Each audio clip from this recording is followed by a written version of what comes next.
track is Think Too Much. It's from someone who's no stranger to these airwaves, Charles Darling, a musician from Nottinghamshire, who's on the line now. All right, Charles? Hello, Dean. How are you doing? I'm well, thank you. Congratulations on Think Too Much.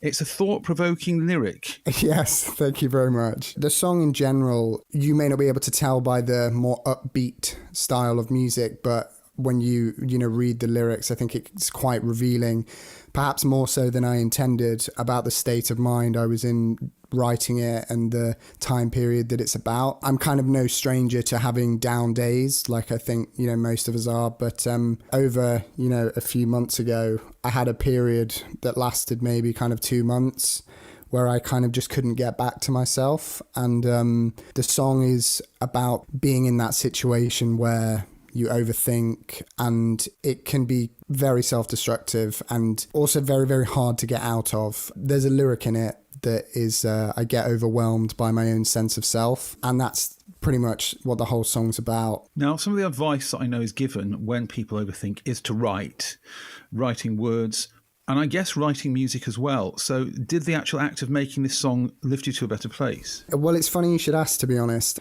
The first iteration, the very raw spark, were written kind of during the time I was struggling, and I couldn't finish it until after I felt I was back to myself, because I actually found the desire to be productive and to write and be creative quite self-destructive. Ordinarily, when I'm having a down day, that is something I do, because I can, feel that sense of small scale achievement that I've created a thing that didn't exist in the morning. So, kind of getting out of bed that day was worth it. But with this song in particular, every time I would try, I would be dissatisfied by the quality of what I was writing about, and that actually kind of made things worse. Some of the lyrics within the song are quite self-referential, and they're talking about how I made things worse by trying to make things better. The last track we played by you, I think going back was it Electric Blue, going back quite some time.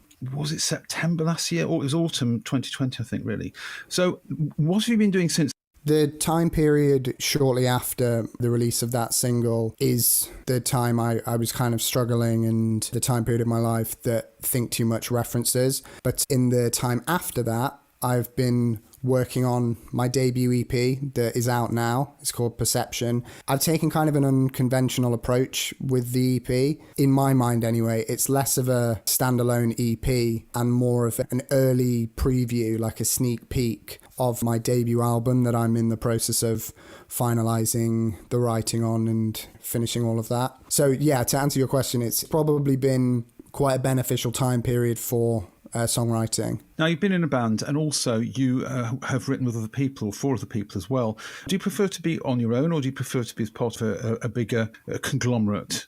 I personally find that everyone works best with someone else to bounce off. I've found with people I've written with and within myself that if you write very isolated and alone, there is a danger of things becoming somewhat self-absorbed and very, very tailored to one specific person, which is yourself. I mean, if you're writing for yourself, if you're writing to listen to your own music and it's not really for anyone else, then there is no issue with that whatsoever. But if you, like I do, see your music as somewhat a service for other people, then I think that can be quite unhelpful to write completely isolated. However, in my personal experience writing with other people, my desire to avoid that and make sure that everyone is happy with every element of the final product means that one side or the other side of the songwriting, normally duo, has to be kind of told no a lot. When I've written as part of teams and stuff, the final project is something that I'm really, really happy with. But the journey to get there